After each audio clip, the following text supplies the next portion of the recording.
kò ní padà kúndó bí ọ̀sà o.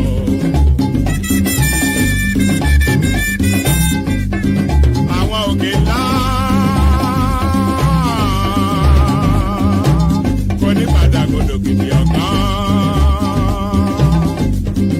gíga là bọ́jọ́ gíga là bókè.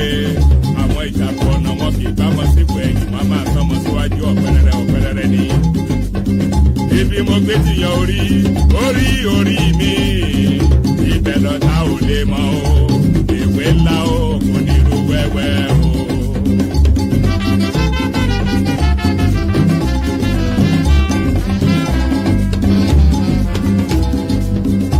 ojú la fẹ́ ni ọmọ aráyé ò fẹ́ nìkan dínú. ẹni afẹ́ la mọ̀ o àwọn ẹni tó fẹ́ ni o. ẹbí lè dání ọ̀rẹ́ lè dání ọmọ lè dání ìyàwó lè dání ṣùgbọ́n orí ẹni ní ń gbé ni òrìṣà ní ń gbé ni bí orí òsì o. ibi mo gbé ti yan orí mi. ibẹ̀ lọ́ta ò lè mọ o. ìwé ńlá o kò ní irú wẹ́wẹ́ o. ọ̀tá ìgbàgbà ẹ ṣọ́ra ọ̀tá òkùnkùn ẹ ṣe wọ̀ orí ló mọ bí ẹsẹ̀ nílé o. ẹ bá gbé náà lérí ẹ bá ṣẹlẹ̀ yẹ láyà ikú bá jẹ bọ̀ níta ikú àfàwọ̀ sílẹ̀ o èmi àdébí tí mo rí rè o. alágẹmọ rèé adájọ́ òrìlé méje aṣọ gẹrẹ ẹ má lè dágẹrẹ à èmi àdébí tí mo rí rè o. láìwòyà lápá ẹlẹ́dàá mi ewé ńlá o kò ní kú wẹ́wẹ́ o.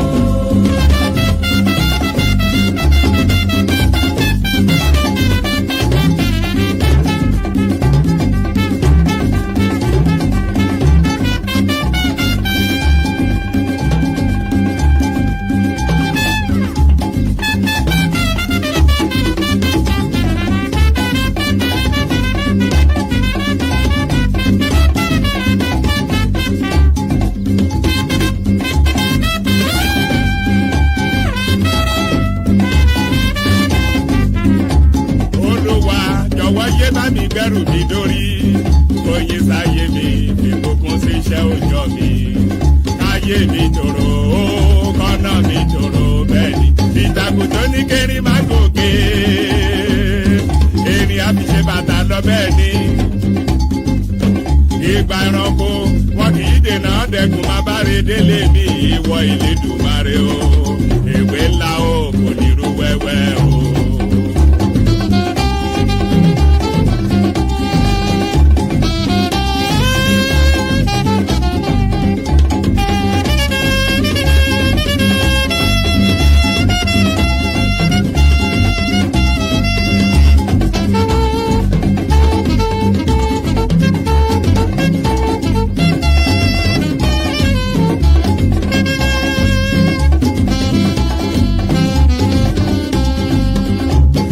kíkọ mo bá là ọwọ́ lílà mo bá pa odò láti tẹ̀dáyé mo bá wọn àgbààgbà mẹ́jọ lọ́nà méjì wọ́n ń forí lórí ọ̀gbága mo ní nítorí kíni wọ́n láwọn lóòdùdù tí ń lórí erémèrè tí kì í lórí erémèrè ó bàjẹ́ wọ́n láwọn àtayérọ̀ bí ọkọ àwọn atọ́mọ bíbí ìbàlẹ̀ wọ́n kọlà ọwọ́ wọ́n kọlà òbí wọ́n kọlà àwọn agbókègbodò àwọn tí ń dáná wele ewé ńlá ní tèmi ewé ìrókò ewé aládé ewé ọlọ́pàá ewé olóye ewé ìwọ́rọ̀ lálẹ́ odò ọba tuntun níbi bí ewé olúwẹ̀rí. ewé ńlá o ní kó ṣe bí Elédùmarè ewé ńlá orí màmá dá mi padà sẹ́yìn o. ewé ńlá o ní kó ṣe bí Elédùmarè ewé ńlá. ẹ̀dá màmá dá mi padà sẹ́yìn o. ewé ńlá o ní kó ṣe bí Elédùmarè ewé ńlá. aráyé màmá dá mi padà sẹ́yìn o. ewé ńlá o ní kó ṣe bí Elédùmarè ewé ńlá. ògo òṣùpá ojú ti rawọ́ o. ewé ńlá o ní kó ṣe bí Elédùmarè ewé ńlá. lọ́run lóṣùpá ti mú yìí rẹ̀ wá o. ewé ńlá o ní kó ṣe bí Elédùmarè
Jẹ́ kán mọ̀, jẹ́ kán mọ̀.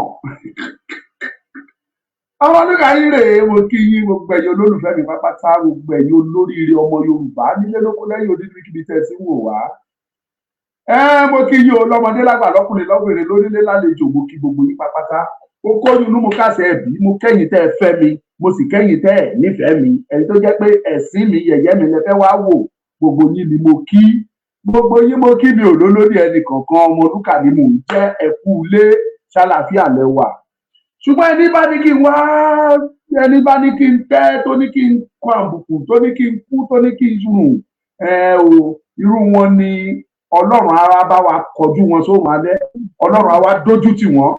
Bàbá mi kan ní Ọmọ Olúkà, èmi ò pààyàn rí, ṣùgbọ́n èèyàn lè kú látara mi. The same thing lèmi náà ń sọ, mi ò ní pààyàn láyé mi, ṣùgbọ́n èèyàn lè kú látara mi o, torí pé kí ni ẹ̀yin ni ẹ ìwọ ọ̀tá mi, ẹ̀yin ni ẹ. Àpáta dẹ̀ lèmi, bẹ́ẹ̀ ni bá dẹ̀ forí sọ àpáta ọ̀ràn ni, bó dẹ̀ já pátá náà ló forí sọ ẹyin ọ̀ràn náà ni. Èmi ò ní dórí sọ ẹ̀mí, èmi dárí sọ ẹ̀mí, ní ro kú sí ẹ̀mí, ní ro bí sí ẹ̀mí, ní ro aburú sí ẹ.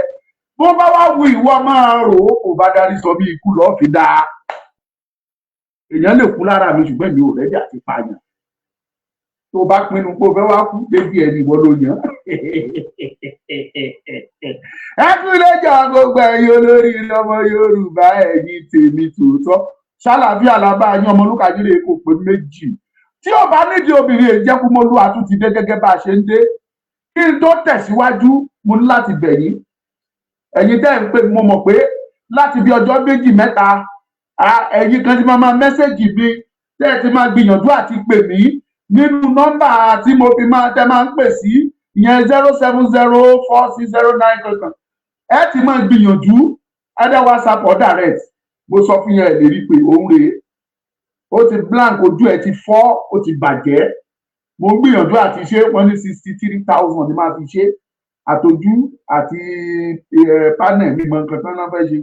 So screen èmi ń fìpó bá ẹ wò, àwọn ọmọ náà jọjú ẹ̀ mọ́lẹ̀. So ìdí tí ẹ ṣe tí ìrí mi bá sọ̀rọ̀ nìyẹn. Láti bí ọjọ́ bíi mẹ́ta báyìí, mo ọ̀pọ̀lọpọ̀ ilẹ̀ tí wọ́n máa gbìyànjú àti pè síbẹ̀ tí ò dẹ̀ lè lọ. so lágbára Ọlọ́run a ṣe ń wá míìs ìwọ tọ́lọ́run bá fún lórí ọ̀fẹ́ tó bá fún wa ní owó ẹ̀ pé ó yá Ọmọlúkà gbà lọ tún ṣe màá dúpẹ́ mi ò fi sọ pagídí o tó bá fún mi ìdúpẹ́ náà ni màá lè fi tún ṣe kẹ́lẹ̀ máa ráyè bá mi sọ̀rọ̀ kẹ́ máa rí bí pèmí sí ṣùgbọ́n lẹ́ni o ẹ ti mọ̀ sí kò tí ì sáyè kọ́ọ̀rọ̀ lè ráyè bá mi sọ̀rọ̀ ká tó rí bàbá rí lẹ́ni bọ́sọ̀lá àtúnṣe lọ́la ó máa dó dídú sọ ẹnìkan yọ kán dẹ̀ fi àwọn nǹkan tó bàjẹ́ náà kán fi ní ìsinmi. mo kí yín lẹ́ẹ̀kan sí gbogbo ẹ̀yin olóríire ọmọ Yorùbá kí ló wá ń ṣẹlẹ̀ ẹ bá mi pín ètò yìí ẹ̀yin tẹ́ ẹ̀ ń wò mí ní YouTube kí ló ń ṣẹlẹ̀ ẹ pín ẹ̀yin ti TikTok kí ló dé ẹ pín ẹ tẹ ọwọ́ mọ́ dáadáa kẹ́ jẹ́ kó máa lọ ẹ máa tẹ̀ continuously ẹ̀yin tèmi ní Facebook kí ló wá ń ṣẹlẹ̀. ṣẹ́ẹ̀rí lẹ́nu ọbí jọ́bí mélòó kan èmi fẹ́ jà o mo máa ń lérí nígbà tí jẹ́ pé mo mọ̀ jà ń jà Ọmọlúkà tí ó lè jà ẹgbẹ́ ẹ̀yin fáǹsì ni ṣé mo máa ń jà ṣé mo mọ̀ jà ń jà èmi tí mi ò mọ̀ jà ń jà mo ń lérí pé mo fẹ́ jà sẹ́ẹ̀ alẹ́ mi tó fẹ́ bínú mo fẹ́ paraya inú bínú inú kọ mí mo fẹ́ paraya mo lọ fẹ́ pe àkíyèsí yín sáwọn gangan ni kó tó di pé mo láǹdì síbi tí mò ń lọ mo fẹ́ pe àkíyèsí yín sí àwọn gangan mo máa ń sọ̀rọ̀ kan fún yín ní gbogbo ìgbà mo ní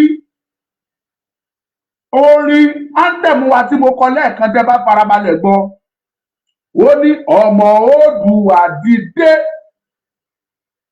bọ́ sí ipò ẹ̀tọ́ rẹ ìwọ ni ìmọ́lẹ̀ gbogbo adúláwọ̀ ìwọ ni ìmọ́lẹ̀ gbogbo adúláwọ̀ mo dẹ̀ máa ń sọ fún yín mo ní tẹ́ bá wo orílẹ̀-èdè Áfíríkà lénìí ẹ̀rí pé oníkálukú wọn ń ṣe rádaràda gbogbo àwọn gómìnà wọ̀nyẹn wọn ò lọ sókè kò sí lọ síwájú no development wọ́n sọ wá di dumping ground wọ́n ṣe wá títí débi pé aṣọ àlòkù táwọn òyìnbó ń lò wọ́n á kó wá sí ilẹ̀ wa wọ́n ní ká gbà ká lò ó ebi tí ẹ lérò tẹ́lẹ̀tẹ́lẹ̀ mo rò pé Nàìjíríà nìkan náà máa ń kó tòkunbọ̀ àbí aṣọ òkìrìkà mo rò pé Nàìjíríà nìkan náà máa ń kó wá nígbà tí mo ṣe findings mi àwọn tó wà ní Libya wọ́n náà máa ń kó kìrìkà wá sọ́dọ̀ wọn Ghana Togo Sierra Leone tó gbọ́ West Africa tó fi lọ East Africa gbogbo wọn pátá ni wọ́n ń kó kìrìkà lọ bá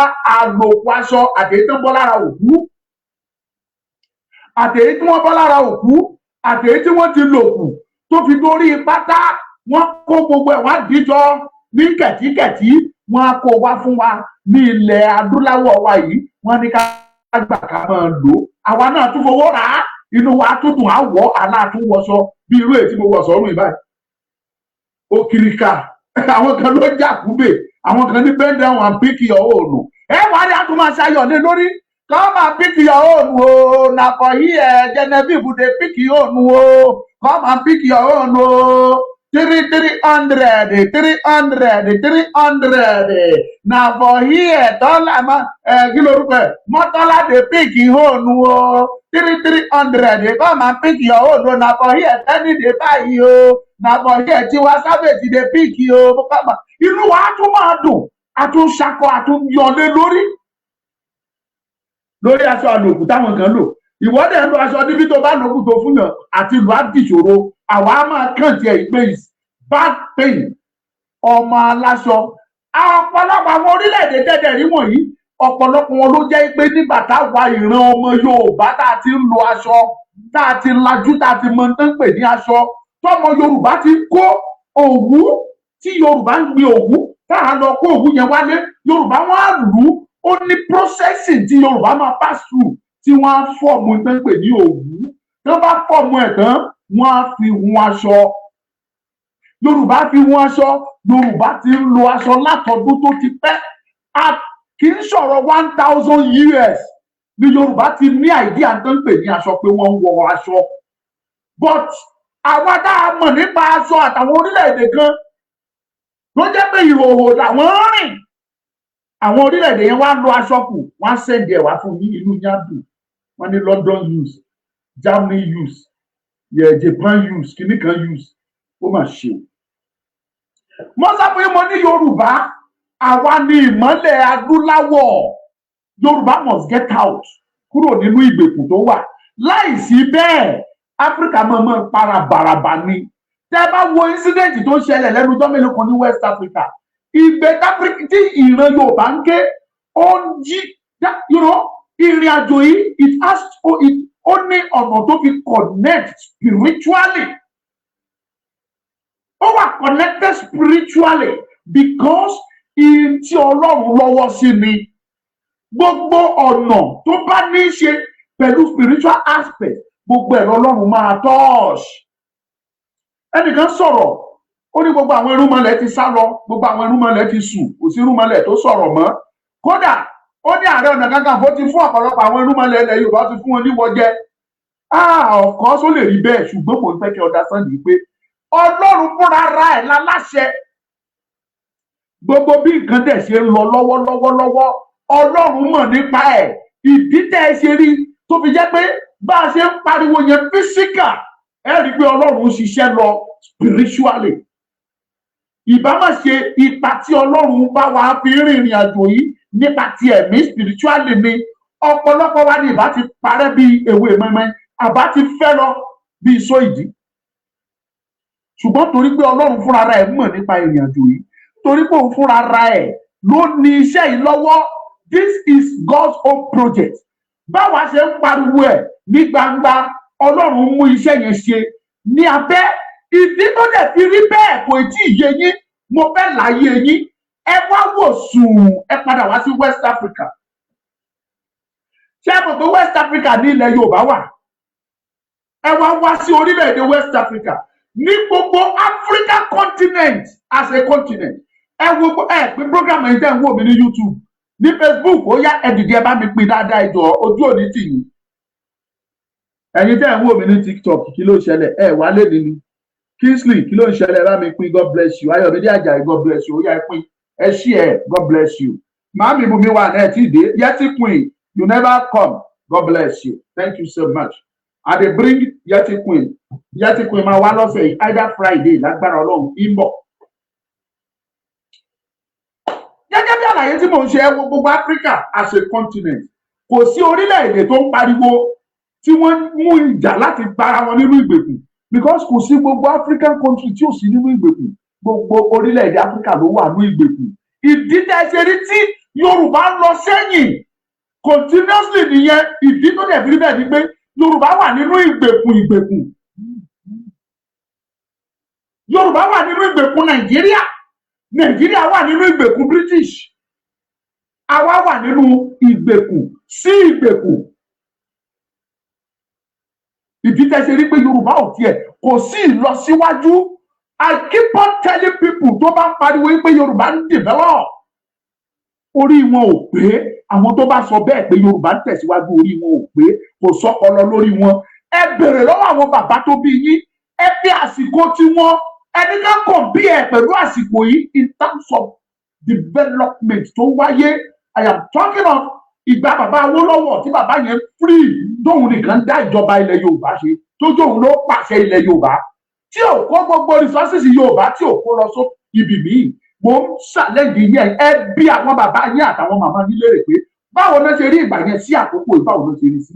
Ẹ mọ̀ pé ní ìlọ́po 150 ni Yorùbá fi ń padà sẹ́yìn. Now mo sọ̀rọ̀ Africa yìí pé gbogbo wọn ṣe wọ́ kò sẹ́ni tó sọ̀rọ̀. Nobody is fighting for freedom. Wọ́n fún àwọn orílẹ̀-èdè, gbogbo orílẹ̀-èdè tó wà ní Africa, wọ́n fún wọn ní freedom of ẹnu lásán, mouth ní freedom kan fún wọn, including the so-called giant of Africa. Àti àwọn tó pẹ̀lú àwọn ní giant of Africa, orí independent tó fún wọn ẹnu lásán ni. Kò sí orílẹ̀-èdè náà l'Áfíríkà tó gba full independence, kò sí partial independence ní gbogbo wọn gbà. Now tẹ́ bá wá wo bí nǹkan ṣe ń ṣẹlẹ̀ lẹ́nu ọjọ́ bíi mélòó kan yìí, ẹ rí àwọn incident tó ń ṣẹlẹ̀ ní West African countries. Ilẹ̀ Yorùbá Áfíríkà ló wà. Ọlọ́run mọ̀ọ́mọ̀ ń gbé àwọn kan dìde torí ìgbà tọ́rọ̀ ìbá máa délẹ̀. Nígbà tọ́rọ̀ bá délẹ̀ tán, àwọn West African country wọ̀nyí àwọn la mú létí, àwọn la support, àwọn ló máa dìde ìrànlọ́wọ́ tó máa support ìran ọmọ Yorùbá. Torí gbogbo àwọn country tí mò ń dárúkọ fún yín wọ̀nyí, àwọn tó ti ń dìde lára àwọn West African country, ẹ lọ bẹ̀ kẹ́ lọ ṣèbéèrè, ẹ lọ ṣèwádìí, ẹ rí i pé lára àwọn Yorùbá dominate either 5, 10, 20% of all the countries tá à ń sọ wọ̀nyí. Ẹ dìde, ẹ wòran, ẹ rí i pé majority àwọn country tí mò ń sọ ni wọ́n ń jà tí wọ́n ń gbára wọn. Ẹ bẹ̀rẹ̀ láti ó ṣẹlẹ̀ ní Mali, àwọn Mali takú. Tẹ́ ẹ bá wo Mali, àwọn àjọmọdé ṣùgbọ́n agbọ́tàn amọ̀tàn. Tẹ́ ẹ bá wo ọ̀pọ̀lọpọ̀ ìlú lórílẹ̀‐èdè Mali lẹ́nìí ló jẹ́ pé Yorùbá ló create ẹ̀, Yorùbá ló dá ìlú yẹn sílẹ̀. Torí orílẹ̀‐èdè tó ń pè ní Mali, ìbáṣepọ̀ pé kẹjọ máa ṣòwò ó wà láàrin orílẹ̀‐èdè Mali àti ilẹ̀ Yorùbá. Mi ò sọ̀rọ̀ Nàìjíríà. Yorùbá ti ń jẹ́ Yorùbá tá a ti advance, tá a ti develop kó tó di pé náà pè ní Nàìjíríà kó tó ṣẹlẹ̀. Orílẹ̀-èdè Mali àti Yorùbá, there is cordial relationship between that two countries, two nations. As a matter of fact, orílẹ̀-èdè Mali ọba wọn tó jẹ́ the most richest person in the world so far as of today, tí ò tí ì sẹ́ni tí wọ́n ló lówó tó, ọba orílẹ̀-èdè Mali ó gbéra ó wá sórílẹ̀-èdè Yorùbá. Ìtàn sọ wípé nígbà tó wá òun ló mú ẹ̀sìn Mali, ẹ̀sìn mùsùlùmí tó gbé wá gbà yẹn láti orílẹ̀-èdè Mali, that is Mansa Musa. Nípa pé ó wá ṣòwò nílẹ̀ Yorùbá, ẹ̀sìn yẹn ó mú ẹ dání wá sílẹ̀ Yorùbá. Àwọn ọmọ Yorùbá dẹ̀ gbà á.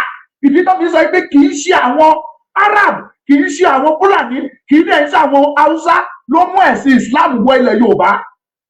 Ẹ bèrè tán ní tẹ́ ẹ bá bèrè tán ẹ mọ̀ tán. Wọ́n ní bọ́mọdé ò bá tàn án sáàbà rọ́bá. Mansa Musa tó jẹ́ ọba wọn lórílẹ̀‐èdè Mali, òun ló mú ẹ̀sìn mùsùlùmí wọ ilẹ̀ Yorùbá. Ìyẹn làwọn Yorùbá ṣe ń pè ní ẹ̀sìn Mali. Ẹ̀sìn Mali ló di ẹ̀sìn ìmọ̀le. Títí di èní eléyìí, ẹ̀sìn Mali ló di ẹ̀sìn ìmọ̀le. Mali, ẹ̀sìn Mali ni wọ́n sọ di ẹ̀sìn ìmọ̀le.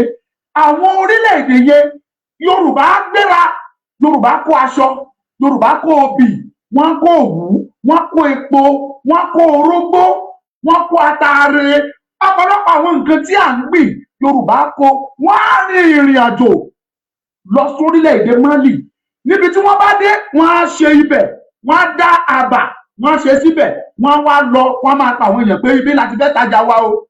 Ọjà ni wọ́n pè bẹ̀, ibẹ̀ á ṣe bẹ́ẹ̀ di ìlú. Àwọn èèyàn wá síbẹ̀, wọ́n á máa rà, wọ́n á máa tà lọ́wọ́ àwọn ọmọ Yorùbá. Ibẹ̀ dẹ̀ máa di ìlú. Ẹ lọ pọn tẹ́ bá lọ Mali, ẹ gbọ́ ìtàn yẹn. Ó wà nínú ìtàn wọn níbẹ̀ pé ọ̀pọ̀lọpọ̀ ìlú wọn ló jẹ́ pé development tó wáyé bẹ̀ tó fi di ìlú, ìrànlọ́wọ́ àwọn ìran Yorùbá ló jẹ́ kó di ìlú. Lẹ́ni kò sí ìbáṣepọ̀ kankan mọ́ láàrin Mali àti Yorùbá. Ìdí ni wípé Yorùbá ti há sábẹ́ ìgbèkùn Nàìjíríà. Ṣùgbọ́n torí báwa ń pariwo tá à ń ké tantan wípé àsìkò ti tó, ìmọ́lẹ̀ yẹn, ògo yẹn gbọ́dọ̀ jáde, gbọ́dọ̀ tàn. Ọlọ́run dẹ̀ ń gbàdúrà yẹn, ó gbọ́ bá a ṣe ń sọ Ọlọ́run. Ó fàṣẹ sí àwọn tó yẹ kó tají kí wọ́n bá lè dúró lórí ẹsẹ̀ wọn. Ọlọ́run ti ta wọ́n jí. Ọlọ́run ti lọ sí ilẹ̀ Mali, ó ti ta wọ́n jí. Ẹ dìde, ẹ jí. Àwọn nǹkan kan ń bọ̀, ẹ lọ máa múra sílẹ̀. Ẹ wo tó ṣẹlẹ̀ lórílẹ̀‐èdè Mali. Mali ti tún di wọ́n kojú France pé ẹ̀yin France èyí tẹ́ mú wa lẹ́rú ti tó òtò gẹ́ẹ́. Ẹ wá kúrò lórílẹ̀‐èdè Mali, ẹ lọ sórílẹ̀‐èdè Senegal.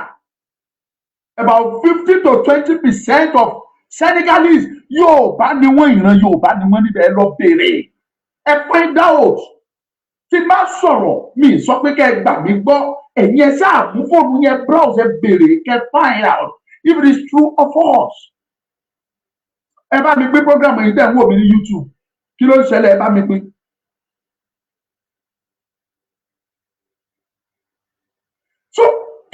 ṣàlàyé tí mò ń bá lọ. Tẹ́ bá wà àwọn Senegal, ẹ wo tó ṣẹlẹ̀ ńbẹ̀ lẹ́nu ọjọ́ mélòó kan yìí. Kí wá ṣe Senegal nìkan. It happens in Ivory Coast, Mali, Niger, Senegal. Gbogbo àwọn orílẹ̀-èdè yẹn tẹ́ bá wò wọ́n dáadáa rí i pé wọ́n ti ń dìde. Àwọn náà ti ń dìde, wọ́n ti ń jà, wọ́n ti ń pariwo pé rárá àgbà.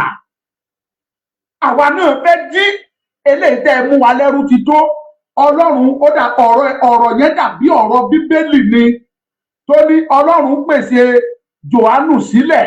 Jòhánù fúnra ẹ̀ kàn fáwọn òwe Ọlọ́run pèsè òun sílẹ̀ ní òkú òun bá lè tún ọ̀nà ṣe de ẹni tó ń bọ̀. Àwọn tẹ́ ń rí tí wọ́n takú lẹ́bi bóyá lẹ mọ̀ pé orílẹ̀-èdè Senegal ti ban owó France pé àwọn ò ná mọ́. By July 1st owó wọn náà máa bẹ̀rẹ̀ sí níná, wọn ò náwó France pè Ọlọ́run. Ọlọ́run ń pèsè àwọn orílẹ̀-èdè yẹn torí pé West African Coast ni wọ́n wà. Ọlọ́run ń pèsè wọn sílẹ̀. Ó ń pèsè wọn sílẹ̀ nítorí ohun tó ń bọ̀ ni. You know, I keep on telling you pé wàhálà ń bọ̀. Tí bá sọ pé yes, Kọ́láwọlé Adégbọlá ẹ lọ browse ẹ máa rí. Àwọn ẹ̀yà kan wà ní Senegal yẹn tó jẹ́ pé they are pure Yorùbá. Yorùbá pọ́nbélé ni wọ́n. Àṣà kò sí gbogbo West African country pátá tẹ́ẹ̀tì ní báyìí ní Yorùbá. Kò sí. Bẹ́ẹ̀ ni àwọn ọlùkùn mi wọ́n wà dáadáa. Ọlùkùn or whatever they call them, they are Yorùbás. Àṣà wọn, ìṣe wọn, oúnjẹ wọn, ìwọṣọ wọn, ìṣe everything. Ó kò sí tó fi yàtọ̀ ẹ ti mọ̀ pé Yorùbá làwọn eléyìí. Ẹ lọ browse ẹ̀, ó wà nínú YouTube, ó wà nínú Google fúnra rẹ̀ tẹ́ bá lọ bẹ̀. Gbogbo ẹ̀ ló pé. Ọlọ́run ń pèsè wọn sílẹ̀ torí ìran Yorùbá tó ń bọ̀ ni. Èmi kàn fẹ́ kẹ́yìn tẹ́ ẹ jẹ́ olórí ibú ẹ̀dá, tẹ́ ẹ jẹ́ ọ̀tá ajé, tẹ́ ẹ jẹ́ ọ̀tá ìran ọmọ Yorùbá. Mo fẹ́ kẹ́ ẹ mọ̀ ní pé bẹ́ẹ̀ fẹ́ bẹ́ẹ̀ kọ̀ Yorùbá máa dá dúró, Yorùbá máa jáde, kò sí àrà tẹ́ fẹ́ dà kò sí tẹ́lẹ̀ ṣe. Mo wọ olórí burúkú obìnrin kan tó lóun àwọn ìkànnú àwọn èèyàn rẹ̀ Gani Adams ní. Ó ní Sunday ológbò àbí Sunday ehoro, olóhùn rí Sunday ehoro, nǹkan tẹ́ gbé dání kò lè ṣeé ṣe. Ẹ̀yin fúnra yẹn rí pé irú ẹ̀dá láì tí ẹ̀ sọ̀rọ̀ fún yẹn ní ọmọ Yorùbá. Ẹ mọ̀ yí pé inú bí wọn torí pé Yorùbá fẹ́ bọ́ nínú oko ẹrú. Why must a person that called himself or herself a Yoruba sons or daughter? Why tó fi gbọ́dọ̀ jáde tó sọ pé inú bí òun pé Yorùbá fẹ́ bọ́ nínú ìgbèkùn? Ẹni bí Sunday ṣe gbé nínú bí yín, báwo ni Sunday ṣe gbé? Ṣé Sunday wá yìnbọn pa yín lé ní tàbí ó jáde síta ó kó bọ́ǹbù síta ó bẹ̀rẹ̀ sí ní dàlúrú? Ọmọlọ́mọ ní Yorùbá ẹ jẹ́ ká jọ forí korí, ẹ jẹ́ ká jọ fi mọ̀ ṣọ̀kan. Sunday ń sọ continuously ní pé mi ò ṣe gómìnà, mi ò ṣe rẹ́pù, mi ò ṣe sẹ́nẹ́tọ̀, mi ò ṣe chairman, mi ò ṣe president, kò sí tí mo fẹ́ ṣe. All I want ni pé kí Yorùbá ṣàdúró on their own kán mójútó gbogbo tó bá jẹ́ tiwọn. Ṣùgbọ́n èyí kan pàpà dúró lórí pé kẹsà àpọ̀ ọmọlọ́mọ lórúkọ tí ò jẹ́. Anyway, kì í ṣe ìyẹn ni mo bá wá. Ẹ wo bí obìnrin olórí burúkú yẹn tó dẹ̀ ní God ó jáde ó sọ tí ò yẹ kó jáde lẹ́nu ẹ̀ pé Yorùbá nation ò lè dúró. Imagine ẹ lọ́wọ́ obìnrin yẹn wà lórí social media mi ò kàn. You know, I don't like bringing such irú àwọn rádaràdà ẹ̀mí òun fẹ́ gbé wá sórí ètò mi. If not, máa dẹ lóògbé máa gbé wá kẹ́ wo. Ẹ ti mọ̀ yí pé irú àwọn wọ̀nyẹn ọmọ àlè pọ́n bélé ayé àtọ̀run ni wọ́n. Tí Sunday Igboho bá ṣẹ̀yìn, ṣé Yorùbá ló ṣẹ̀yìn ni? Ẹ bá fẹ́ bá Sunday jà ẹ bá jà. Ẹ fi Yorùbá sílẹ̀. Ó mo sọ fún Mewolaka pé Mewolaka, you are a person tó jẹ́ pé àwa ìláìkì ẹ. Ṣùgbọ́n tó o bá fẹ́ bá Sunday jà, number 1 kí lẹ̀ṣẹ̀ tí Sunday ṣe ẹ̀ tó fẹ́ fi bá jà. Number 2 kí ló dé tó fi sọ pé ò nífẹ̀ẹ́ Yorùbá nation. Tó o bá dẹ̀ nífẹ̀ẹ́ mọ́ nínú ẹ̀ máa lọ́kàn ẹ̀ kó o gbé jẹ. Ṣé dandan ni kó jáde wá sọ pé o ò fẹ́ Yorùbá nation ni? Obìnrin yẹn jáde ó dẹ̀ ń fẹ́ pé ó dẹ̀ ń sọ pé Yorùbá nation tá gbé dání yẹn kò lè bọ́ sí, kò dẹ̀ ń claim ọmọ Yorùbá yẹn. Nígbà tó jẹ́ pọ́lọ́ fúnra rẹ̀ lọ́wọ́ sí, mo ń sọ fún yìí ẹni tó bá lóun ìjọ ogun. Ẹ̀yin tẹ́ ń wò mí ní YouTube, Facebook, ẹ bá mi pín kínní yìí, ó dà pé wọ́n flash program yìí. Ẹ má jẹ́ kó rí mi flash, ẹ̀bẹ̀ mo bẹ̀ yín. Olúwájú wọn bà ló Ọlọ́run pọ́n yín lé, ẹ bá mi pín ẹjọ́. Ẹ bá mi pín Joshua Moses, bá mi pín Kọ́láwọlé ẹjọ́. Kọ́lá Ọláwálé ẹ bá mi pín, ojú òní tì yín. iṣẹ́ Ọlọ́run ni ẹni tó bá dẹ̀ ń bọ́ Ọlọ́run jà ó di dandan á rí ìjà Ọlọ́run. Wọ́n ní ìjà Ọlọ́run. Yorùbá nation, I keep on telling people, kò sí kankan ní gbogbo àwa tá à ń jalè ní ta mọ́ra. Àpẹẹrẹ yẹn gan nìkan tó ká má tiẹ̀ fi mí ìkún for the party pé gbogbo wa dẹ̀ jọ adẹ̀ Ọlọ́run dẹ̀ sọ gbogbo wa jí lẹ́ẹ̀kan ṣoṣo. Pé ó yá dìde máa pariwo, dìde máa pariwo, dìde máa pariwo, dìde máa pariwo, dìde máa jà, dìde máa pariwo lórí Yorùbá nation. Gbogbo wa yẹn dẹ̀ jọ ń jà. Èmi kọ́ ni mo lọ pé àròpọ̀ ire pé máa bọ̀ wá máa jà àjọ Yorùbá o. Èmi kọ́ ni mo kọ́ Láyọ̀mí Kòìkí Ọláyọ̀mí Kòìkí kọ́ ló pè mí o. Èmi kọ́ mo pe bàbá Èkìtì o. Bàbá Èkìtì kọ́ ló pe ọmọ Ọbásanjọ́ o. Ìyá ọmọ Ọbásanjọ́ kọ́ ló pò méyàn. Òméyàn kọ́ ló pe Dr. Zabi kọ́ ló pe Queen Ara. Kò sẹ́nikẹ́ni tó lè jáde kó sọ pé lágbájá ló pè mí pé kí wá máa ṣe Yorùbá nation. Ṣùgbọ́n ẹnìkan ṣoṣo tó pe gbogbo wa tó jẹ́ pé ìyẹn nìkan tó tí wàá fi mọ̀ yín pé Ọlọ́run lọ́wọ́ sí ìrìn àjò yìí. Òun ni pé Ọlọ́run Olódùmarè ló mí ìmí yẹn sí ọkàn gbogbo wa. Èmi kọ́ ni mo lọ pe Sunday Igboho pé máa bọ̀ nínú Yorùbá nation. Sunday Igboho kọ́ ló pè mí. Kì í ṣe Sunday Igboho ló lọ pe bàbá Akíntóyè pé Akíntóyè ìtótọ́rè. Kì í ṣe Akíntóyè ló pe Sunday Igboho. Kì í ṣe kò sí ẹnikẹ́ni tó pe ẹnìkan. Ṣùgbọ́n Ọlọ́run fi sọ́kàn oníkálukú pé ìrìn ó yá ẹ bẹ̀rẹ̀ ìwọ ṣe lè ìwọ máa ṣe báyìí ìwọ máa ṣe báyìí. Oníkálukú dẹ̀ gbà bẹ́ẹ̀. A dẹ̀ bẹ̀rẹ̀ sí ní rìn and we started connecting each other. That is enough to prove it to you pé ìrìn àjò yìí Ọlọ́run lọ́wọ́ sí. Mo ń sọ ní gbogbo ìgbà bí mo bá bí anywhere in the world I will say it pé Ọlọ́run nífẹ̀ẹ́ ọmọ Yorùbá ju àwọn ọmọ Ísírẹ́lì lọ. Bíbélì parọ́ fún yín ni ìbá ní Bíbélì pa fún yín pé àwọn ọmọ Ísírẹ́lì lọ́lọ́run nífẹ̀ẹ́ jù. Ọlọ́run fẹ́ràn ìran ọmọ Yorùbá ju ìran Ísírẹ́lì lọ. Ó gba inú mi mo dẹ̀ lè prove ẹ̀ fún yín. Mo lè prove ẹ̀ pé Ọlọ́run fẹ́ràn Yorùbá ju Ísírẹ́lì lọ. Ṣùgbọ́n kọ ìwé wọ́n gbé wá fún wa ní àwa dẹ̀ ká dẹ̀ gbàgbọ́. Tó bá tiẹ̀ wá jẹ́ what of tó bá jẹ́ pé ìran Yorùbá gan-an ni ìran Ísírẹ́lì tí wọ́n sọ yẹn gan kọ́. Ṣèbí wọ́n kọ fún wa wọ́n pè fún wa ni. Tó bá jẹ́ pé wọ́n kàn porúkọ fún wa káwa dẹ̀ gbàgbọ́. Ṣé báwa dáyé bá ní adẹ̀ ń kà? Majority ẹ̀yin bá kódà bàbá tí wọ́n gbélé lọ́wọ́ tó túmọ̀ ẹ̀ sí Yorùbá ṣe fọ́mọ Yorùbá ni wọ́n gbélé lọ́wọ́ ni. Wọ́n kó lẹ́rú lọ ní. Nígbà tó dẹ̀ lọ́hùn tí wọ́n ní kò sẹ́rú mọ́ wọ́n yí bàbá padà. Wọ́n yí bàbá padà. Wọ́n gba tẹ̀sí wọlé wọ́n gbé bàbá yẹn wọnú ẹ̀sìn wọ́n fi ẹ̀sìn wọn wọ́n fi kọ́. Wọ́n wá gbé Bíbélì yẹn wọ́n gbélé lọ́wọ́ bàbá dẹ̀ ká ó dẹ̀ gbàgbọ́ nínú ẹ̀ ó túmọ̀ ẹ̀ sí Yorùbá ló bá tán. Wọ́n tọ̀ tó bá jẹ́ pé Yorùbá gan-an ní ilẹ̀ Ísírẹ́lì yẹn tẹ́ ẹ bá wò ó ní gbogbo ọ̀nà ó gba ẹnu mi pé Yorùbá Ọlọ́run fẹ́ràn wa ju Ísírẹ́lì lọ. Kò sí nǹkan tí ẹ̀dá alààyè tí ó nílò láyé tó fi lè jó orílẹ̀-èdè tí Ọlọ́run ò fi kẹ́ Yorùbá ọ̀pọ̀lọpọ̀ ẹ̀ ní Ísírẹ́lì ò ní. Mineral resources tá a ní kò lóǹkà kì í ṣe gbogbo mineral resources ní àwọn Ísírẹ́lì ní.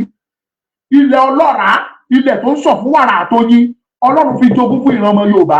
Ní ilẹ̀ Ísírẹ́lì irrigation farming náà ń ṣe wọ́n gbin nǹkan sórí ilé wọ́n kó yẹ̀pẹ̀ sórí ẹ̀. Àwọn olórúkọ tó ń pe àwọn yẹ̀pẹ̀ wọn yẹn kàn máa rántí ẹ̀. Olórúkọ tó máa ń pè é wọ́n kó sórí odidi ilé wọ́n á dẹ̀ gbin nǹkan síbẹ̀ ó dẹ̀ á dẹ̀ wẹ̀ tiẹ̀ á dẹ̀ wù wọ́n á máa jẹun lọ. Ṣùgbọ́n àwa àkó yẹ̀pẹ̀ sórí ilé àṣe kò sí bílẹ̀ wá ṣe rí tá a bá da nǹkan síbẹ̀ á hù á jáde á dẹ̀ wù á jẹ́. Láì lo oògùn láì lo fertilizer àwọn Ísírẹ́lì ẹ lọ wádìí fertilizer náà fi ń ṣara rí bí o. Àwọn Fúlàní tó ń gbin nǹkan wá fún yín fertilizer náà fi ń gbìn o. Ṣùgbọ́n ní ilẹ̀ wa bí o nílò fertilizer.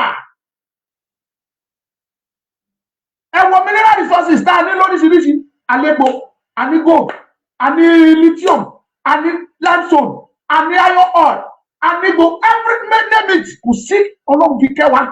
Gbogbo kíní wọ̀nyí kọ́ làwọn Ísírẹ́lì ní ẹ lọ wádìí náà ẹ browse ẹ̀. Ọ̀nà wọn la fẹ́ fi prove fún gbogbo ayé pé Ọlọ́run fẹ́ wa ju àwọn ọmọ Ísírẹ́lì lọ.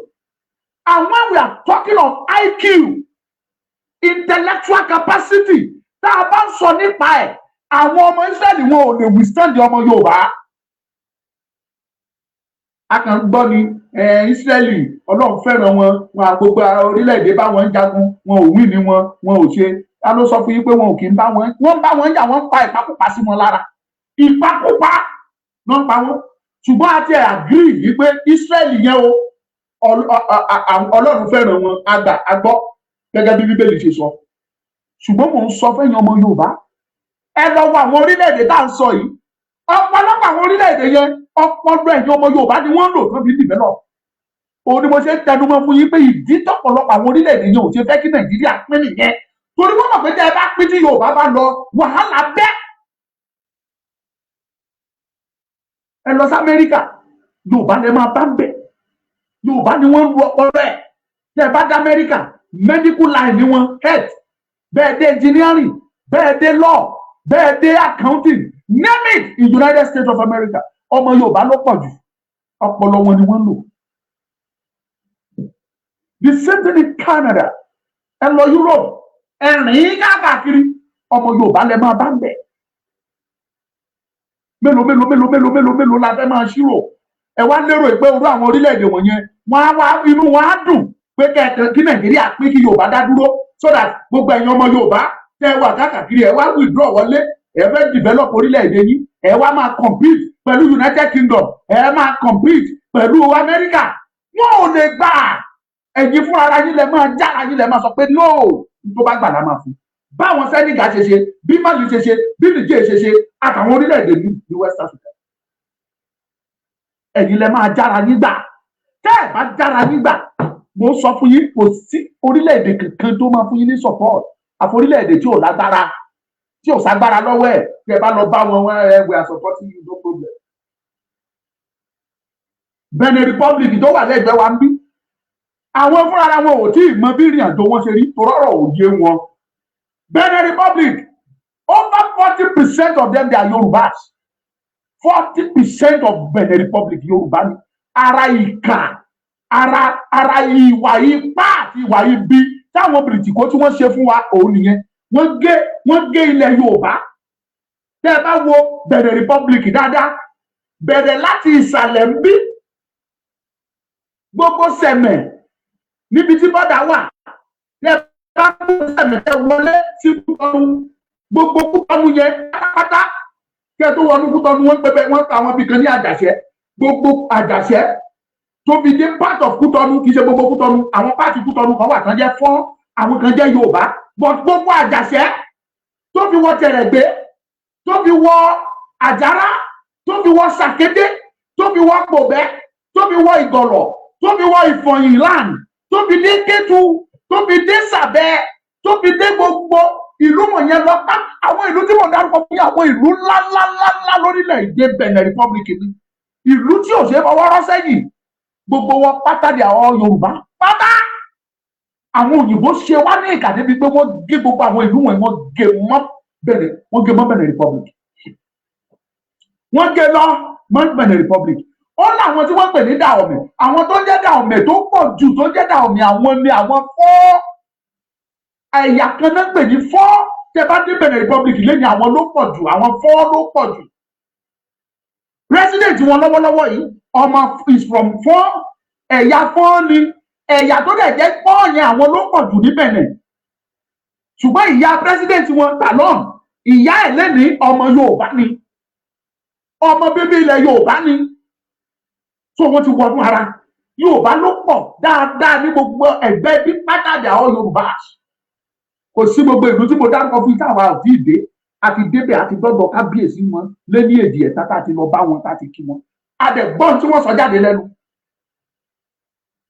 We are preparing gbogbo àwọn orílẹ̀-èdè West Africa àwọn ìwọ̀n múra sílẹ̀ ni èmi sọ eléyìí kí gbogbo yín bá lè mọ̀ yín pé kò sí dẹ́ ẹ lè ṣe lé lórí the only solution ó ní pé Yorùbá máa jáde kúrò nínú Nàìjíríà kò sí agbára ẹ̀yin kẹ́ wọ́n bá pe orílẹ̀-èdè agbára ló jẹ́ bẹ́ẹ̀ ẹ wo bí agbára yẹn ṣe ń gun president in Senegal I am a president of my country let us be ẹ fi wá lọ́rùn lẹ̀ ẹ gbé orókùn yín kúrò lọ́rùn wa that is what he said take your knees out of our neck enough is enough. ọmọ 44 years tí mo jù lọ ó dìde ó dẹ̀ jẹ́ kí gbogbo àgbáyé mọ̀ ẹ wo ti Mali I think it's about 30 something years lòun ní tiẹ̀. What are we talking, my people? Wọ́n wà ní Nàìjíríà 45, 50. Where are you using your strength? Obi strength ẹ̀ ń tẹ̀lé olóṣèlú kiri. You are following them, running after them. Gọ̀tún. Instead of you to use that strength. Nígbà tó o lè lò ó, gẹ́gẹ́ bí Bíbélì ṣe sọ, wípé ògo ọwọ́ ọ̀dọ́ òun ní agbára ẹ̀ kó o lò ó kó o fi jà fún òmìnira ìran ẹ̀. I was watching a video today. I was with one of my brother today. He's a politician anyway. I was just discuss. But that means I was fún mi ó ní ọmọ Lúkà àti pín wa ó ṣòro àlílè pín ilé tó pọ̀ jù l'Ábújá àwọn Ìgbò ló ní kódà l'Ékòó àwọn Ìgbò I didn't argue because mi ò sí ní mood argument. Ọlọ́run fi kẹ́ mi ṣùgbọ́n gbogbo nǹkan ló létò. Mo brother mi yẹn, but I don't want to prove any me if ever argue kankan. Me if ever argue because mo rí pé òye mi ò dẹ̀ lè sọ fún níbẹ̀ yẹn wípé bọ́dà mi bó ṣe rí rèé kí n dẹ̀ fún láwọn samples orílẹ̀-èdè tó jẹ́ pé wọ́n wọnú ara dáadáa síbẹ̀síbẹ̀ wọ́n tún oníkálukú ṣe tiẹ̀. Ṣùgbọ́n kò sí àyè ọ̀rọ̀ wà ṣùgbọ́n àyè ò sí ni ò jẹ́ lè ṣí wọn létí. That's my brother. So ìdí tí mo ṣe ń sọ ni wípé Yorùbá gbọ́dọ̀ jáde. Tá a bá jáde the glory tọ́lọ́run ti dá mọ́ ìran ọmọ Yorùbá á máa kú lọ ni. Ọmọ 44 years old ló gbéná wojú àwọn France. Wọ́n jókòó sí Nàìjíríà olóṣèlú ló pàtẹ́wọ́ tẹ̀lé lẹ́yìn ipò. Bàbá kẹ́ ABC pátì lẹ̀ ń lé kiri. Àánú yín ṣe mí. Àánú ọ̀la yín ṣe mí. Bí wọ́n ṣe ń ṣe tó ń sátẹ̀lé olóṣèlú kiri. Ṣé báwọn ọmọ ẹ̀ náà ṣe máa sátẹ̀lé wọn kiri tó bá dọ̀la nìyẹn? Àánú yín ṣe mí. Àánú ọ̀la yín ṣe mí. You better wake up. Ta ló ráyè kan máa sátẹ̀lé olóṣèlú kiri l'Amẹ́ríkà? Ẹ má sì mí gbọ́ bí oníwọ̀n ṣòṣèlú mẹ́ dáadáa. Wọ́n dẹ̀ ṣe campaign. Oníkálukú dẹ̀ ní followers here. But having a follower, having somebody, having a leader, having this or that does not stop them of enjoying their civil rights. But wọ́n tẹ̀lé wọn, wọ́n fi civil rights yẹn, wọ́n fi ń dùn ẹ́, wọ́n fi ń jẹ ẹ́ níyà. And yet we are following them. Ibi ẹ̀kọ́ ni mo tún lọ. Bàbá Ayọ̀ Adébánjọ, ẹnìkan bá mi sọ̀rọ̀ lénìí. Ọ̀rọ̀ yẹn lágbára. Bàbá Ayọ̀ Adébánjọ àgbà ti ń dé, mo mọ̀ ó yé mi. Ṣùgbọ́n kẹ́ ẹ tó lọ lórí ilẹ̀ èèpẹ̀ ṣàtúnṣe bàbá. Bàbá ẹ ní kábàámọ̀. Ẹ ṣàtúnṣe bàbá Ayọ̀ Adébánjọ, bàbá Fẹ́nifẹ́re. I believe people can change. Mi ò gbàgbọ́ nínú pé èèyàn kan lè máa ṣe ojú tó nígbà. Kò sẹ́ni tí ò lè yí padà. Bàbá Ayọ̀ Adébánjọ àgbà ti ń dé. Kò sí ọ̀nà kankan fún ìran ọmọ Yorùbá ju pé ká pín. Ẹ sọ bàbá, you are 90 something years old. Speak out. Ẹ jẹ́ ká arrest yín bàbá kán gbé yín lọ. At your age, you don't need to be scared of any fucking body. Baba, you are older than Professor Banji Akintoye. Baba Akintoye is 89 years. Why you are 94 or 95? Ẹ ju Baba Akintoye lọ. Kí ló yẹ kó sì bà yín lẹ́rù Bàbá Ayọ̀ Adébánjọ? Ó ní tí mo gbọ́ tí mo fi mú àmọ̀ràn ìwà ẹ mọ̀ pé mi ò sọ̀rọ̀ yín. I should acknowledge you as daddy mi. Ṣùgbọ́n anyway, you are my daddy, but mi ò ń ṣe ọ̀rẹ́ yín. I am not your friend. You may be a father, but I am not your fan. I am not your friend. Torí pé kí ni? In tó tọ́ tó yẹ kẹ́ ẹ ṣe bàbá, ẹ kùnà láti ṣe ọjọ́ dẹ̀ ń lọ. Bàbá ẹ̀ lè sùn kẹ́ mọ́ jí o. That is ara àwọn nǹkan tí àgbàlagbà ara ẹ̀ káńtà nìyẹn. You are ẹ̀ kì í ṣọmọdé bàbá. Háàtì yín tó ń ṣiṣẹ́, ẹ lè fi bó ṣe ń ṣiṣẹ́ ń sìn, ẹ lè fi wé ìgbà tẹ́ wà ní 50. When you are at your 50s, your heart is working perfectly. Ó pọ̀ bó ṣiṣẹ́ dáadáa. Ìgbà tẹ́ bá wọ 60, ó ń reduce because gbogbo cells tó ń guide ẹ̀ ó ń kú bẹ́ẹ̀ ṣe ń dàgbà sí ní cells wọ̀nyẹn ń kú. Bàbá, if you get to a certain level, ẹ lè jáde láàárọ̀ ọjọ́ yẹn kẹ́ ẹ jẹun kẹ́ ẹ mú mi kẹ́ ẹ ṣe gbogbo ẹ̀ kẹ́ ẹ kàn sùn sórí bẹ́ẹ̀dì yín bí eléyìí kẹ́ ẹ dẹ̀ lọ kẹ́ ẹ má jí mọ́ bàbá. Do you believe? Kẹ́ ẹ má rò pé ẹ mi kúkú tí sick. You are already sick bàbá. Kò kàn fara hàn lójú ni. Ẹ kàn jẹun ẹ sùn bóyá ògì lẹ́mu pẹ̀lú àkàrà. Ẹ dẹ̀ rọra gborí bẹ́ẹ̀dì ẹ ní kẹ́ ẹ relax bàbá ẹ kú. Ẹ ní dìde mọ́ ẹ ní jí mọ́. It can happen. Medically ó lè ṣẹlẹ̀. Ṣùgbọ́n kí lẹ ṣe sílẹ̀ bàbá kí lẹ àwọn impact tẹ́ ẹ ṣe sílẹ̀ táyé máa sọ nípa yín tẹ́ ẹ bá lọ. I am saying this orí ọ̀fẹ́ lẹ rí gbà tẹ́ fi wọ 90 something bàbá. Àwọn kan ti kú at the age of 70. Àwọn kan ti kú at the age of 80. You are 90 something. Abẹ́ Ọlọ́run fún yín pé kó túbọ̀ fi díẹ̀ kún fún yín. Ìyẹn tẹ́ bá máa ṣàtúnṣe tí ò bá ti ṣàtúnṣe tẹ́ fẹ́ ṣe tẹ́ bá fẹ́ lọ kẹ́ máa lọ bàbá.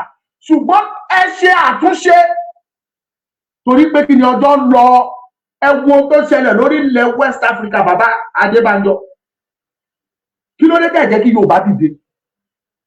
Àbẹ́ ẹ lérò pé tá a bá dìde tá a pariwo ẹ lérò yìí pé ìyà máa jẹ Yorùbá ni ẹ lórí kó máa pa Yorùbá ni kò sí irun tó jẹ́ bẹ́ẹ̀ má jẹ́ kán fìyẹn kó wa lọ́bẹ̀ jẹ.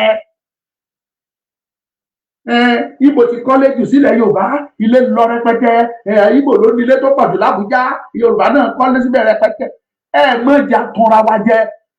Ṣé irú ẹ̀ ò ń ṣẹlẹ̀ ni? Ṣé nígbà tí Germany West Germany tí Germany pín sí méjì tó split ṣé àwọn ọmọ West wọn ò kọ́lé sí East Germany ni àbáwọn ọmọ East Germany wọn ò kọ́lé sí West Germany? Ṣé wọn ò pín? Má jẹ́ ká tanra wa jẹ. Àwọn Sudan àwọn tó wà ní South Sudan lẹ́nìí gẹ́gẹ́ bí orílẹ̀-èdè ṣé wọn ò rámọ bẹ̀ tó dìde kúrò níbẹ̀ tó lọ sáwọn Northern Sudan tó lọ kọ́lé síbẹ̀ ni wọ́n dẹ̀ ń ṣòwò síbẹ̀síbẹ̀ wọ́n dẹ̀ pín. Ìyẹn náà ìrìn àjò òmìnira wọn dúró ní. Èmi ń sọ eléyìí fún yẹn má jẹ́ kẹ́nikẹ́ni tàn wá jẹ. We must rise. We must rise.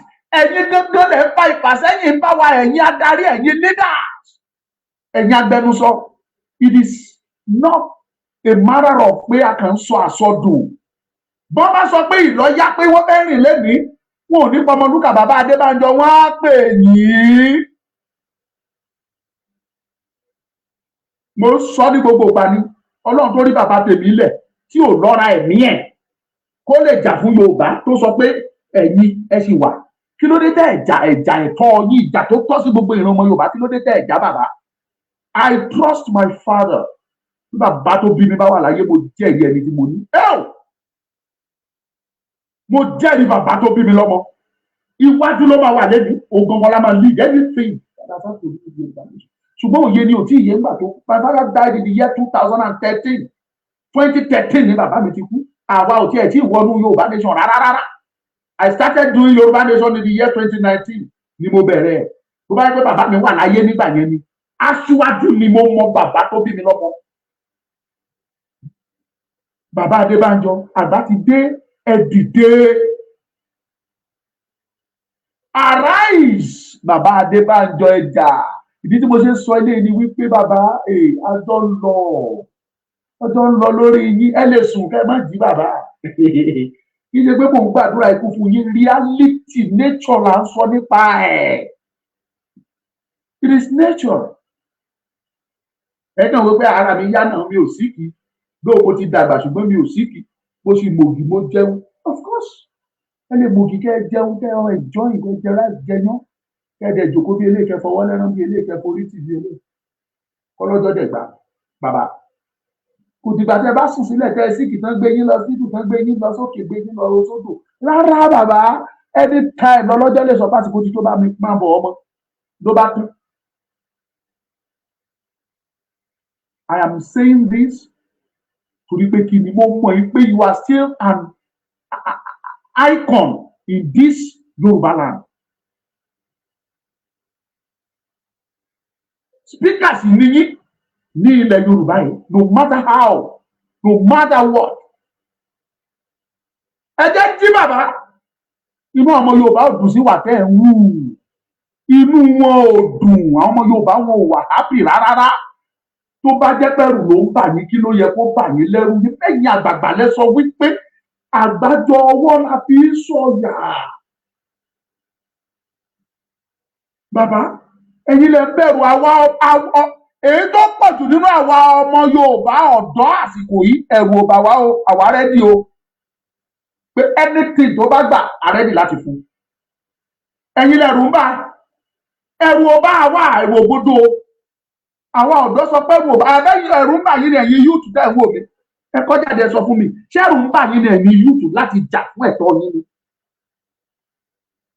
Tẹ́ ẹ̀ bá mọ̀, ọ̀nà mẹ́ta làwọn tẹ́ fẹ́ dojú ìjà kọ, mo ti sọ fún yín lọ́pọ̀lọpọ̀ gbà. Ẹ máa dojú ìjà kọ àwọn mẹ́ta ọ̀tọ̀ọ̀tọ̀. Ẹ dojú ìjà kọ Nàìjíríà. Tí n bá sọ pé Nàìjíríà, mò ń sọ nípa àwọn Fúlàní, mò ń sọ nípa Ìgbò. Ẹ máa dojú ìjà kọ wọn, kẹ́ ẹ bá lè lálàáfíà, kí Yorùbá bá lè lálàáfíà, kí Yorùbá bá lè gbòmìnira, kí mọ́lẹ̀ Yorùbá bá lè tàn, kógo náà bá lè tàn. Ẹ dojú ìjà kọ Ìgbò, ẹ dojú ìjà kọ Fúlàní. Ìkejì àwọn tẹ́ máa dojú ìjà kọ, ẹ máa dojú ìjà kọ àwọn Bìrìtìkó àtàwọn other countries. Mo ti sọ fún yín lọ́pọ̀lọpọ̀ ìgbà, benefit tí Amẹ́ríkà benefit nínú Nàìjíríà, they can never pray pé kẹ́ ẹ pín láyé. Canada ò lè gbàdúrà kẹ́ ẹ pín láyé. Not to talk of France, not to talk of UK. UK ṣe títí epo yín ní Nàìjíríà, wọ́n rí páìpù, wọ́n wá epo yín ní Nàìjíríà direct, wọ́n gbé lọ UK. Àbẹ́ ẹ̀ mọ̀ ni, ẹ lè mọ tó ṣubú tẹ̀yìn. Ẹ̀yin wá expect pé UK á wíṣì kẹ́ ẹ lọ bọ̀rọ̀.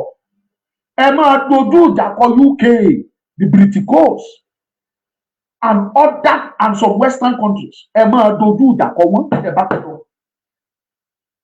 Bóyá ọ̀pọ̀lọpọ̀ yóò mọ̀ ìdí òye yìí pọ̀ ju tó yé yìí lọ. UK wá sí Nàìjíríà, wọ́n tàpù epo yín, kúrúdù yín, bó ṣe ń wà á, wọ́n fi páìpù, wọ́n fi gbé láti Nàìjíríà, wọ́n rí páìpù gba Benin Republic. Èmi fojú mi rí páìpù náà, mo fojú mi rí, wọn ò fi pàtàn fún mi, I saw it clearly.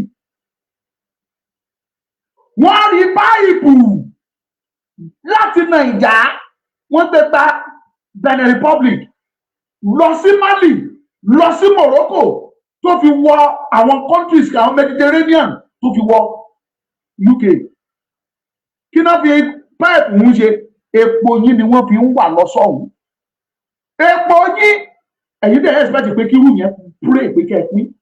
Tẹ́ ẹ bá pín, tó ní kálukú ń ṣe tiẹ̀ lọ́tọ̀ọ̀tọ̀. Kódà they will never pray pé kó ní kálukú yín kẹ́ ẹ ní eléyìí tó pè ní restructuring. They will never. Mo ń sọ fún yín, mo tún sọ yín tẹ́ ẹ sọ pé Tinubu á ṣe restructuring. Ẹ má tara yín jẹ o. Tinubu ò lè ṣe restructuring fún yín láíláí, mo lè búra ẹ̀. The British will never support Tinubu to make sure pé ẹ padà sí restructuring. Tinubu ó lágídí o, ó lè fagídí sọ pé òun fẹ́ ṣe, ṣùgbọ́n kò lè ṣe é. Mo lè bẹ́ ṣé ká bẹ̀ tiẹ̀, mo lè bẹ́ tiẹ̀ pẹ̀lú pé Tinubu ò ní ṣe restructuring. Àtàn yìí pọ̀ wọ́n á ṣe ẹ̀tàn. British ò lè jẹ́ kó ṣe, America ò lè jẹ́ kó ṣe, France ò lè jẹ́ kó ṣe. Ó máa tọ̀yín títí tó ní kálukú yín tẹ́ ẹ fi sinmi ara yín tí Tinubu bá fi parí ìjọba ẹ̀ka fi lọ ni. Máa garanti yín tẹ̀. Èmi mo sọ̀rọ̀ mi ò wọ́n jẹ̀bẹ̀ lákìsà, máa gbá fáàtì fún yín, reality máa gbà fún yín. Àwọn ojú mi dáadáa, mo mọ tí mò ń sọ tí n bá sọ̀rọ̀. Every day against wọn, British and other West countries. Ẹ máa dìde, tẹ́ ẹ bá dìde against wọn ẹ lè bọ́. Ẹ máa dìde against Nàìjíríà. Ẹ jàjàbọ́ lọ́wọ́ Nàìjíríà. Ẹ jàjàbọ́ lọ́wọ́ àwọn òyìnbó yìí. at the same time àwọn tó ṣe kẹta tẹ́lẹ̀ jàjàbọ́ lọ́wọ́ ẹ̀ àwọn ọmọ àlè ilẹ̀ Yorùbá àwọn irúkírú tó ti dàpọ̀ mọ́ ìran ọmọ Yorùbá tí wọ́n ń ṣe ìran wa kò sí ọmọ Yorùbá tí ojúlówó ẹ̀jẹ̀ Yorùbá ṣàn nínú ara ẹ̀ tó máa sọ pé inú wọn ò dùn pé kí Yorùbá dá dúró ní òtí rí àfọ̀n máa lè nìkan tó jẹ́ pé Fúlàní ló bá ya wọn sùn tàbí Ìgbò ló bá ya wọn sùn wọ́n pọ̀ nílẹ̀ Yorùbá obìnrin ló mẹni tó lọ́mọ àìmọye obìnrin gan tí ò ní mọ̀ obìnrin tó ṣàgbèrè ilé ìdó tọ̀hún dó ti bí dó àdéhùn ọ̀dídé oyún dé ọkọ tó bá wà lé náà lágbọ́mọ fún Ìgbò ló dẹ̀ fún lóyún o because scientifically ẹ̀yin èèyàn mi ẹ mọ ọ̀rọ̀ yìí yé yín tóbìnrin bá ti wà ní period tó ti wà ní heat period tó bá jóbìnrin tó ṣàgbèrè kò kán akànmọ́ wọn á máa fà lọ ní kò mọ̀gbà tó jẹ́ heat kò mọ̀gbà tí ò heat wọ́n kàn máa lá lọ ní tí wọ́n bá ti ń fa bóyá àsìkò tó ọmọ Ìgbò lá gangan ó lè jẹ́ kí ní ọmọ Ìgbò yẹn gangan ló máa lọ fertilize egg yẹn tó máa dúró tó bá tún lọ ní ilé ọkọ ẹ̀ àtúnkì mọ́lẹ̀ àtúnla already ọmọ Ìgbò ti do ti lóyún egg ọmọ Ìgbò àti sperm ọmọ Ìgbò àti egg tí ẹ ti ó ti do díndín ó ti dọmọ ọkọ tó wà nílé lọ agbóyún fún bọ́n bá dẹ̀ ṣe breed ọmọ yẹn náà láṣẹ dìde òun náà claim ní Yorùbá lò irú wọn ló máa dìde nírú ọjọ́ ìní ká sọ pé Yorùbá nation ò lè ṣe é ṣe é tí kọ̀ọ̀kan máa lè nírú wọn ẹ máa bá irú wọn náà wà tó jẹ́ pé máa kọjú ìjà sí. the same thing àti ẹbí àwọn Fúlàní àìmọye àwọn ọmọ Yorùbá táwọn Haúsá Fúlàní tó ti fún lóyún tó jẹ́ pé wọ́n á dẹ̀ gbóyún yẹn wọ́n lọ pé fáwọn ọmọ Yorùbá àwọn màmá dáadáa obì wọ́n láwọn ń ta obì wọ́n láwọn lọ rajà nídé ìdálẹ̀ wọ́n láwọn lọ sí ìdálẹ̀ wọ́n lọ rajà wọ́n ra gbá wọ́n ra àìmọye wọn táwọn Fúlàní ti tó fún lóyún tí wọ́n dẹ̀ gbóyún yẹn wọ́n fọ́kọ wọn nínú ilé tó ti bí wọn sílẹ̀ Yorùbá wọ́n pọ̀ dáadáa bẹ́ẹ̀ tó jẹ́ pé irú wọn dẹ̀ wà lẹ̀ Yorùbá lè ní irú wọn lẹ máa rí tásọ yìí pé kò sí tó kàn wọ́n pẹ̀lú Yorùbá irú wọn lẹ máa rí tásọ yìí pé kò sí Yorùbá nation ò lè dúró láyéláyé bọ́lọ́wọ́ ẹni bí àtúmọ̀sá lọ́wọ́ tẹ̀ ní jẹ́ kó dúró láì sọ láì ṣe iyèméjì láì ṣàwáwí ó yẹ kẹ́ ẹ ti mọ̀ pé irú èyí ni ọmọ àlè ni kò ń ṣe ẹ̀jẹ̀ ó lè ní ẹ̀jẹ̀ Yorùbá nínú ara ẹ̀ kó àgẹ́sì Yorùbá láyéláyé kò ní ṣeé ṣe kò lè ṣeé ṣe sá kẹ́jẹ̀ Yorùbá máa ṣàn nínú blọọdù ẹ ìtọ́ máa kúrò ní gbogbo ọdún ayé Yorùbá first ni wàá máa rùn bóyá bó dẹ̀ ṣe é ṣe ní bóyá kò ṣẹlẹ̀ omi bẹ́ẹ̀ wọ́n mú mọ̀ pé àwọn tó bá jẹ́ ojúlówó Yorùbá bíi tèmi kò síbi tó bá ti rí Yorùbá náà máa fi ṣáájú ó máa hó yáyáyá lórí wọn ni àyàmẹ Yorùbá Yorùbá blog ló flow lára mi anything tó bá máa contradict tó bá máa against Yorùbá máa lọ́pọ̀ sí ni máa mú kúrò ni Yorùbá must shine Yorùbá must grow the glory must shine kò sí ní ẹ̀fẹ́ ṣe Yorùbá máa dá dúró èmi bẹ̀ yín ni kẹ́ dìde tá a bá fi ìmọ̀ ṣọ̀kan àmọ́ win ẹ gbàgbé pé bóyá ìrù ń bà yín wọ́n bá wa jà wọ́n á worí wa wọ́n á pa wá wọ́n á ṣe ẹ jẹ́ ká wá pa wá